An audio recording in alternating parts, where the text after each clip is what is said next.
Tersisa beberapa detik lagi. Sriwijaya FC dan pelanggaran kali ini.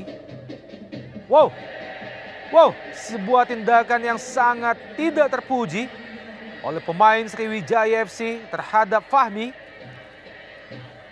Ya, tindakan yang berbahaya bagi Ridwan. Ya, Yang jelas-jelas melakukan pemukulan di depan wasit. Melakukan gerakan yang sangat tidak perlu. Tampaknya dilandasi rasa frustrasi, Bung. ya.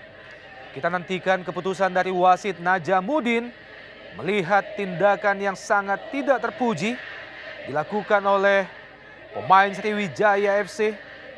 Tampaknya Muhammad Ridwan setelah menerima sliding dari Fahmi. Ya, tampaknya dia emosi, tidak bisa menerima.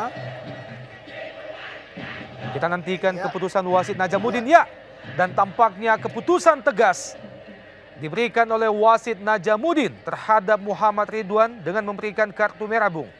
Ya, memang sulit untuk Najamuddin tidak mengeluarkan kartu merah. Mau kita lihat bagaimana Ya. dari gerakan memang pemukulan itu disengaja oleh mantan bek Pelita ini. Ini sangat disayangkan. Pemain senior sekelas Muhammad Ridwan masih mampu terpancing emosinya. Sekaligus